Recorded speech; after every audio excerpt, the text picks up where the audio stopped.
that, yeah. All right. Well, Yay. I'm Kelsey, and you are Gabby. nice. And we're going to discuss our learning math Perfect. part 3. Can't believe we're already here. Yeah. Part 3. I know. Crazy. This month Crazy. flew. So, do you want me to start, or do you want to start? How do you want to? You can start. Okay. Go for it. So I kind of went in and started putting in, like, just off the bat things that I had thought of my own. Okay. So for the evidence of student learning that I had collected, I just collected the worksheets that we worked on and the exit slips. And to analyze that, I just quickly went through and saw for the exit slips who got, obviously, the answers right or wrong. And there was one person, and it was actually my fault. One student got one question wrong, and it's because I forgot to underline the word that they were trying to find. They were like, oh, which word? Even though it was like discombobulated, it's kind of a weird, you never use that word. Yeah. But still, I'll take ownership of that because I didn't underline the word. Okay. So that was my analysis for the exit slip, which kind of told me the kids got it. Honestly, they all got the answers correct. And as far as using the worksheet, I used that to kind of see who was able to finish it within the time frame that I gave them and who didn't. So I noticed, or who did. So I noticed there were quite a handful of students that had enough time to finish the worksheet and doodle all over it. Okay. Beautiful artwork. And there were some that were not able to get through the whole worksheet. They'd only gotten a couple of examples. So for the third part of that little analyzing, reflecting, stage 3 section, instructional decisions as a result of my analysis of this evidence.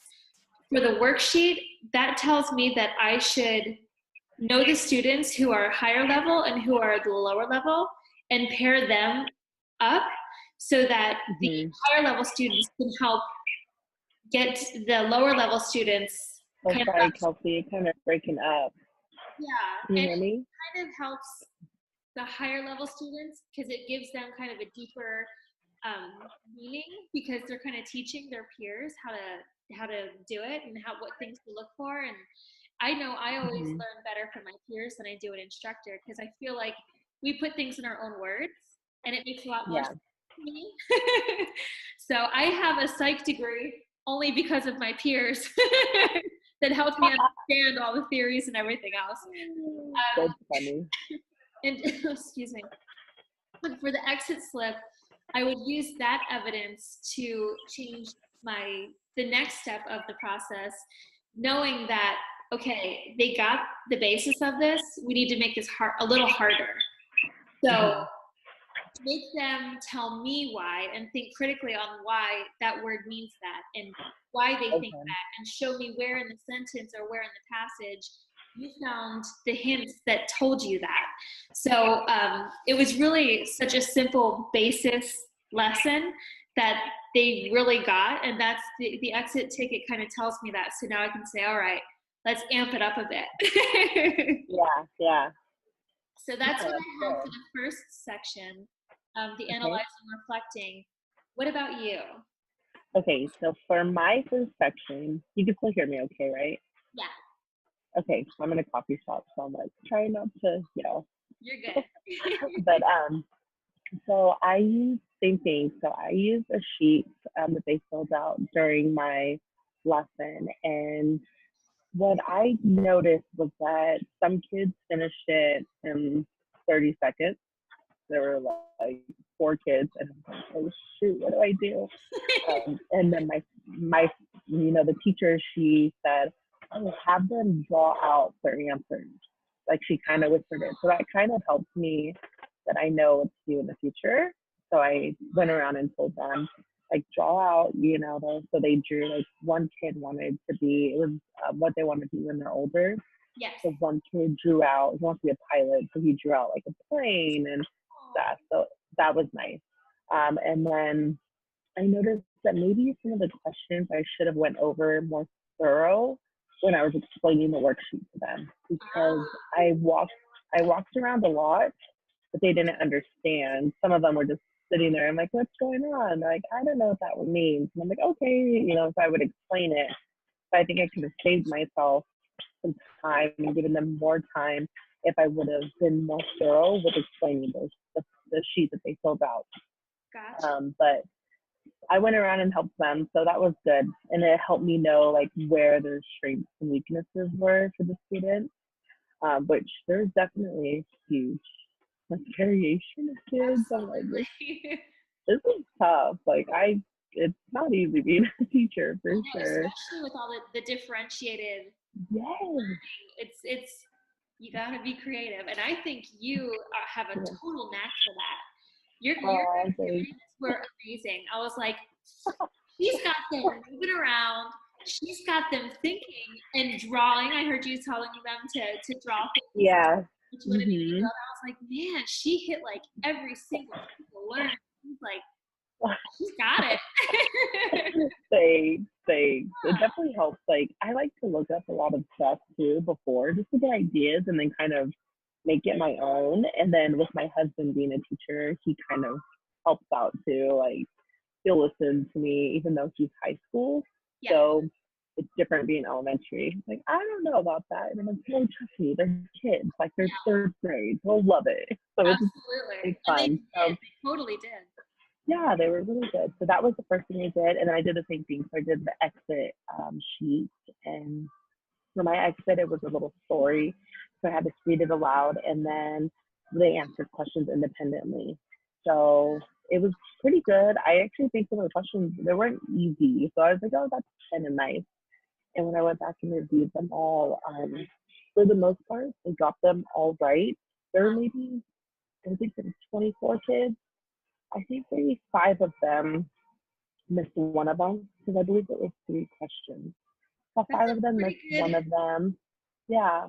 And then one of the kids is special needs, or not special needs, sorry, has a learning disability. So she usually has an aid, but not always.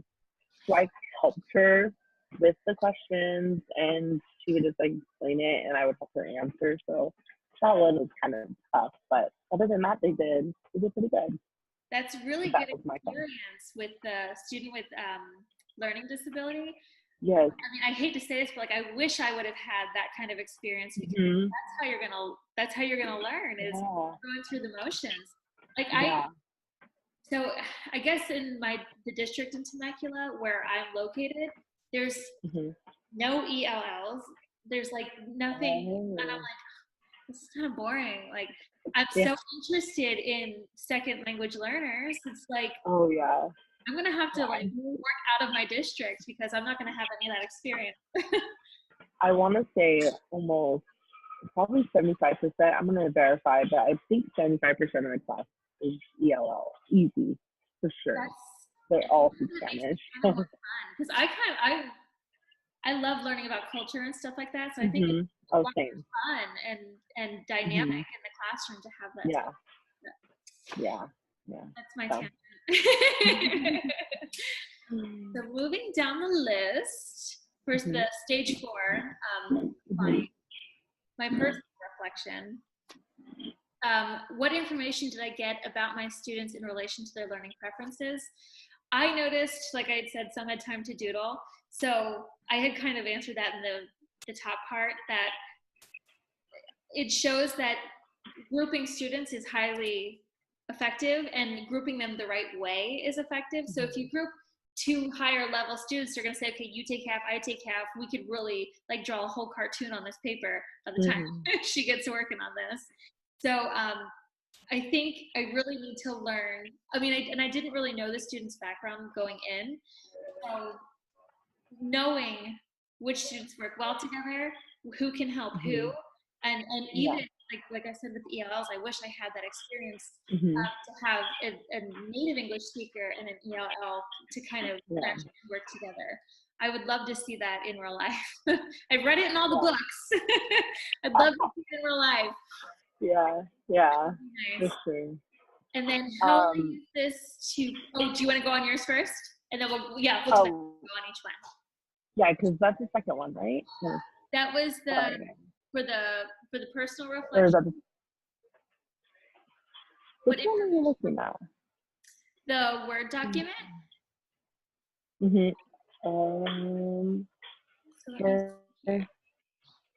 I have the 4 questions. Are you looking at the same thing?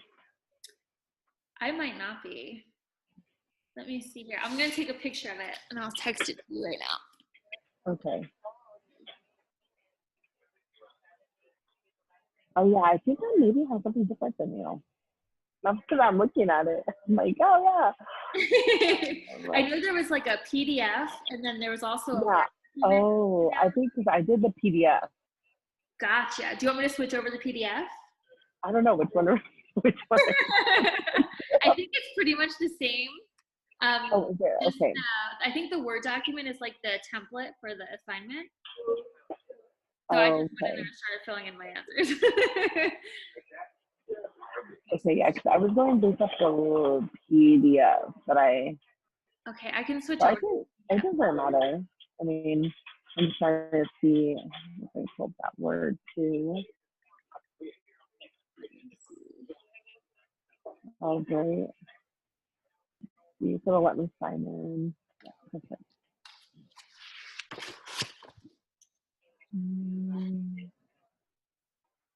Oh, I see. You're going over. I see. Okay, I'm on the Word. Oh, I see. So you're going over those. That's fine. I mean, I think that's pretty fine. It's the same. It's pretty much the same thing, yeah. Okay. So you just answered how will I use, right? So we just went through the first stage 3, that whole box. Okay. So now we're moving down to stage 4, applying. Oh, perfect. And you just did the first one and second, right? Grouping. Yes. So first and second you did? You want me to do that or? Yeah, that's fine. Okay, awesome. So I think same thing. So let me see what I wrote down. I actually wrote the same thing. So moving forward, I think what I learned about some of my students was pairing them properly. I had an idea about the students, but I wasn't too sure. But what I did end up doing kind of just as I was going through and the kids were working on the worksheet. So the kid, he drew everything and he was still done with time.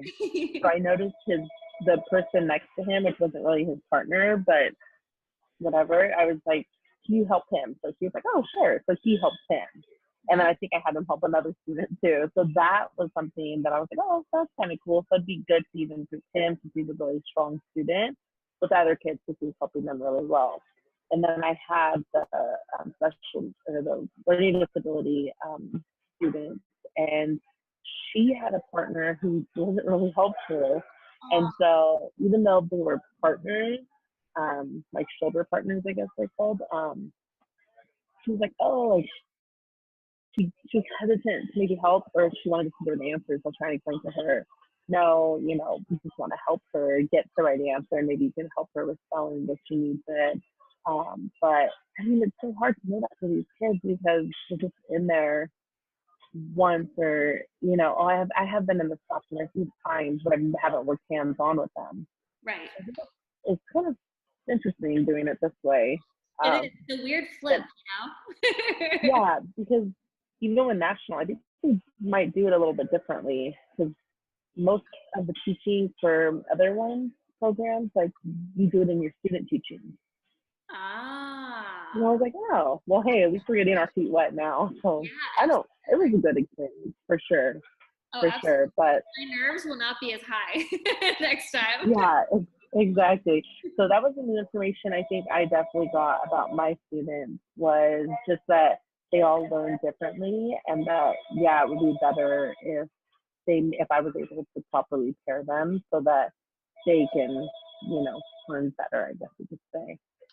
So in the future, we'll use this information pretty much, yeah, to plan accordingly to be a little bit more structured in that area. And then I also put just in the future, I think I would like to have some more like hands-on activities. So I mean, I know the beginning was hands-on, but it's hands-on for those two students, you know? And so for me, I would like, just in the classroom, I noticed they have like hot air balloons like hanging around. And it's just, they're really hands-on. So I think that's something I would change just to maybe even get those kids who are quieter or, you know, struggle with maybe understanding.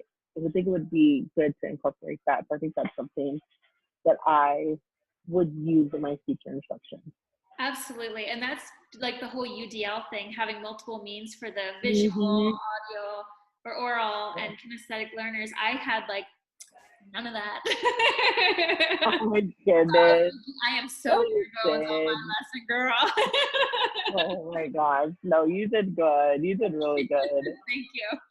But I would like to have more access for other learners. Yeah, I see.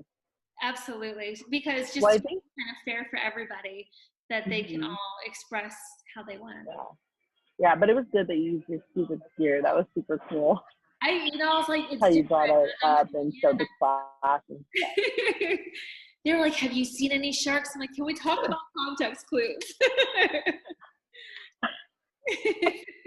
I know, but you were so nice when bringing it back in. I was like, oh, I would love for you to be my teacher. You're just like so kind. Like, yeah, you know, I thought you did really good at that. That was one of the things I wrote down with it. You were very like kind at like, okay, we're gonna bring it back, you know, like you would answer some, but then, you know, so that was good. Thank you. Yeah. I appreciate that. So for the next question, how effective were my practices and what will I keep, what will I improve, and what will I discard? So I had a good group of students, so I think I got really lucky. They seemed engaged and really into it. I wish I would have gotten them up out of their seats to cater to the kinesthetic learners, just like you had said. And I would like, I can't believe I'm about to say this, to immerse myself in technology because that's what kids do. I got 2 kids and they are all about the iPad, the computer, the Game Boy. And if we can kind of connect that to learning, I think that will boost engagement and motivation to be there immensely. So I would like to bring in more elements of technology, and whether that's YouTube videos or live streams of pertinent things or whatever, just so that I can make those connections because the kids are so connected to technology. Pencil and paper, it ain't it anymore. Yeah. So that's something that I would totally switch up. Okay. So I think for me, I think my practices were pretty effective, but that was the one thing I wrote too, was technology. So I was just, even time I was looking at it was like, you know, watch this clip for 10 minutes and then have them. And I'm like, what if the clip doesn't work? Or what if the internet goes out? Like, I don't know. It was just more, I guess I could have had a backup, but no, same thing. Like, I feel that it would have been really good to incorporate technology. So I would improve that. And I think that anything I would discard, I don't know. I maybe would discard the board part that I did, or maybe made it more organized and how, like, maybe have them work in groups and then give them a certain area to focus on. So I did a Panda, I believe. So like have them focus on areas and then you know, from there volunteer to share their answers because it was kind of a little like, oh, like all over the place. But yeah, that's what I would do for me. But that is your interpretation. I did not think you were all over the place. You have it really, really, really well. I was like, damn, you look like you've been doing it for years.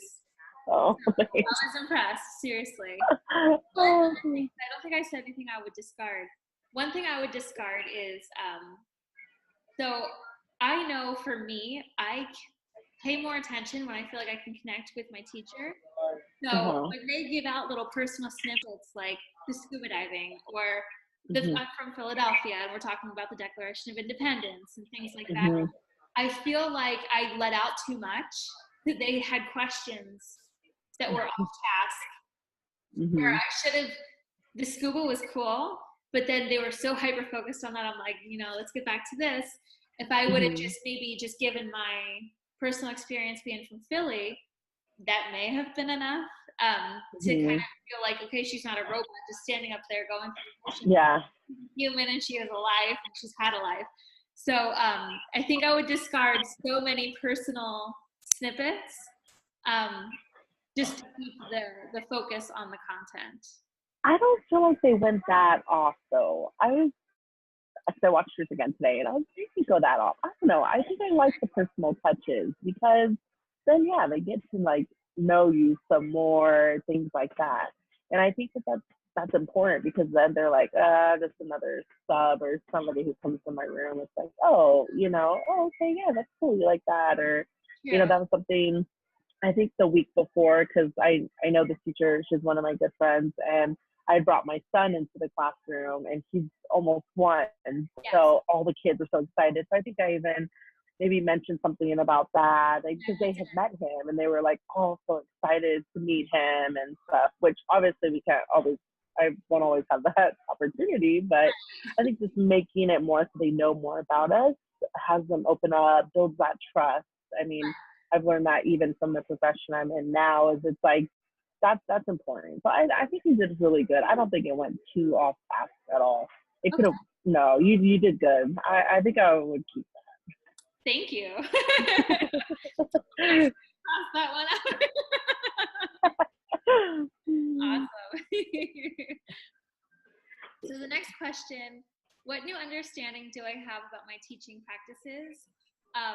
Oh, I had timed myself teaching the lesson about a dozen times in the days leading up to it Mhm. because I didn't want to go over. I really wanted to be respectful of the teacher's time Mhm. because I'm a guest in her classroom. And I Yeah. had been consistently hitting 45 minutes, and I was like, okay, this is good. But I ended up finishing in like 30. So Mhm. I know that I speak fast, and that's part of being a Philadelphian. Sorry, my son. It's okay. We smush words together, so things just come out Okay. kind of a jumbled mess. And I felt myself as I was going, like, okay, reel it in, bring it back, and slow down because you're going to be done in 10 minutes if you keep talking so fast and moving so fast. So I think for me, pacing and timing is important, and not letting my nerves kind of feed into that to go so Mhm. fast so that it's over. So I think I'm sorry. Pacing and understanding how quickly students can finish their work. Mhm. Because I had slated a pretty good buffer time in my practice, and I was like, oh my god, like they're already like some of them are halfway through, Yeah. haven't even started. So it was kind of like a weird. Where do I go? How much time do I give the kids that are only halfway through? Mhm. And here's these other kids who've been done for 10 minutes. So Mhm. I think, and that goes back to the grouping. So that's pretty much what I learned about my practice. Mhm. Slow down. Okay. I think for me, oh, okay, sorry, you were frozen for a second. You can hear me okay again? Yeah, I can hear you. All right, my Wi-Fi is unstable. Okay, I think it's good now. I think new understandings that I have, I would say, I think we both did good for it being our first time. Like, I'll agree with I you. think we both did really good. So I will say I learned that I'm better than I think. I You know love what I mean? that. Absolutely. Oh, sorry. That's okay. I can still see you and hear you. Okay, okay. But sorry, you froze for a second. So I think that's something I learned is to maybe have some more on my end, like have some more confidence about my teaching practices. But these kids, like we had talked about, they don't know what we're going through. They just are there to receive it, you know? And so I think I learned that, that I can do it, and that it's going to be a constant learning process even while I'm doing it. Because so many things I did, I was not expecting to do. Like even, I think I originally had like an animal in mind I was going to have them go over. And I was, even when the whole, like, I was never even going to say that I was in the dental field, anything. So all that just kind of came, but I was like, oh, I'm kind of just flowed, you know? So I think that's something that I learned, is just having more confidence going in, knowing that, you know, we're pretty equipped, like not completely, but you know what I mean? Like we're not like going in it blind. Like we've read a lot. We've learned from our peers, and we both aren't teachers in the classroom yet. But I think that that's something that I learned, is just to always be open-minded and to try to see like, okay, how can I change things, or just make changes, and it's okay to make changes. So thinking, I thought mine was going to go an hour. And then my husband's like, watch. He's like, I don't think it will. And I'm like, no, I got it down pretty good. And it went 45 minutes, but still, I was like, ooh, okay, that was fast. So yeah, it did. That's what I learned. I love that response, and I love how optimistic your response is, because you're right. I mean, and just being flexible, like you said. Mm-hmm. It's knowing that you're, just because you're a teacher doesn't mean that you stop being a learner. So Yes, that's like a really huge takeaway, and I really love that you said that. Mm-hmm. And I think that's also ties into the next question. Oh yeah. I learned about myself as a teacher. It's a really good segue into it. Yeah. I learned I love the freedom to be creative, because Mm-hmm. kind of the same thing that you did, modifying things and just throwing little things in. Mm-hmm. I had prepared the examples of the different types of context clues with no Mm-hmm. intention of using it. But if the kids had questions, I was ready. And then I got there and I was like, oh my God, I have nothing to tell them about like the different kinds of context clues. Like I have to use this. And I haven't practiced that at all. So, okay, now this one and this, and I was like totally reading the example off the paper, like totally off the cuff. But remaining flexible, and like you said, it's just, you gotta kind of roll with it. Well, I would have never known. I would have never known that if you didn't tell me that right now. I thought it was just totally part of it. Yeah. Yeah, it was kind of a panic moment. As soon as I'm like setting up, I'm like, oh my God, throw it in. And I've been thinking of, ever since, other ways I could have creatively done other things. So remaining, even just reflecting on your lesson days, or even now, like a week later, I'm still thinking of things I could do better or different next time, and how I could get involved in other ways. So I love the creative aspect of teaching, and I would like to think that I'm going to be a fun, creative educator. There's a worksheet, do it. We'll talk about it. Yeah. So let me see what else I wrote. I think that's about it. Awesome. I think for myself, I learned that I could do it. Yeah. Heck yeah. I was so nervous. It was so new to me. And I think I'm a little sometimes intimidated because of all the classes I've been in so far. Everyone's like, oh, I've been doing this like 15 years. I'm like, whoa, like that's awesome. But for me, I think I learned that, I can do it. That it's fun. Yeah, exactly. I definitely just love, I don't know, I love being personable. I think that's something that I think is so important. And one thing about this teacher, she is very personable with her students, like very much so. And so I think, and she has such great classroom management compared to other like teachers I've seen. Her classroom management is amazing. It's, the kids are so good with her, and they respect her, and that's third grade. I mean, third graders, they have their moments, but she snaps them back into place. But I really think that it's because she's so personal with them, and they build that relationship and that trust.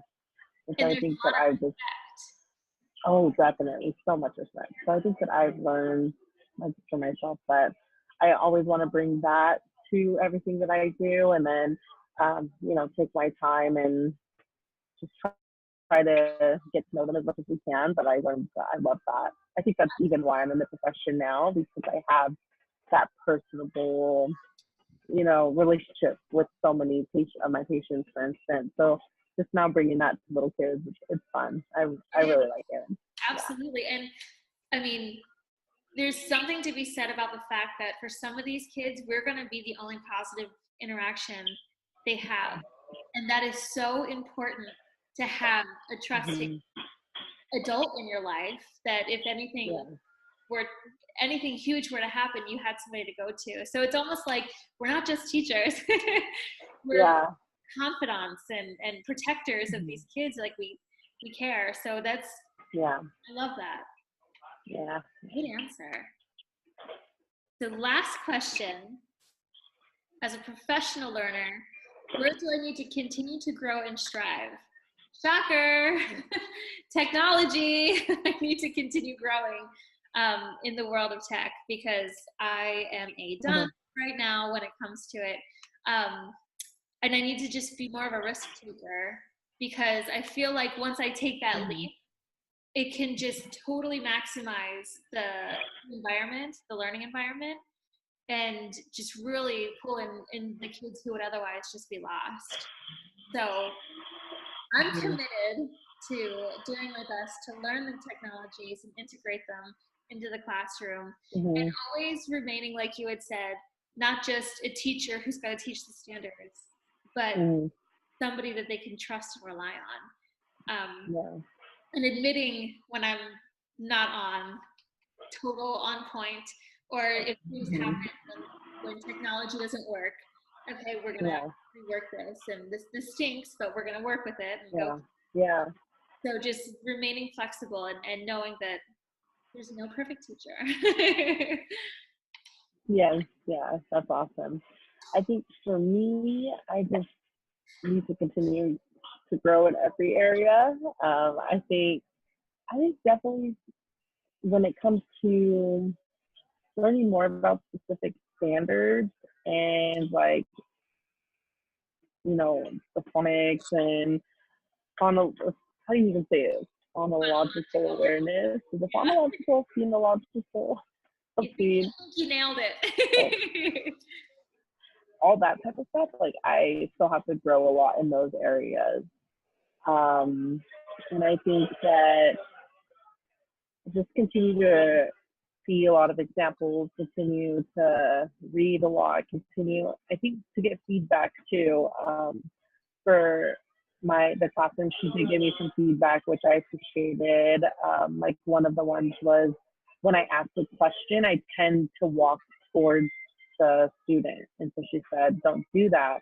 She said, when you ask questions, stay there so that they project. Because if not, they're going to be very quiet and they're going to get used to that. So like, oh, I didn't even realize I did that. So, like, Good. stuff like that is just continue. Like, I love receiving feedback, especially, like, from our instructors. Like, I've had a couple classes where it's like, okay, good job. I'm like, I know. can I look for you, those comments.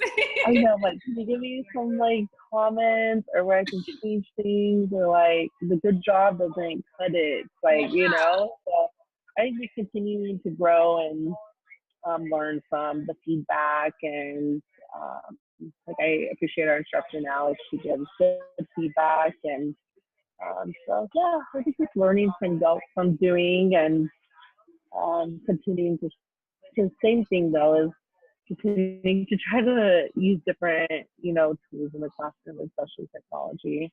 I know for sure. It's just, I think for me, I've just been so used to things being, like, perfectly planned, like, on a schedule. So I feel like if there's something that's going to interrupt that, like technology, I don't know about that, but I know I'm good at using technology, so I just need to, like, be confident in using it, I guess.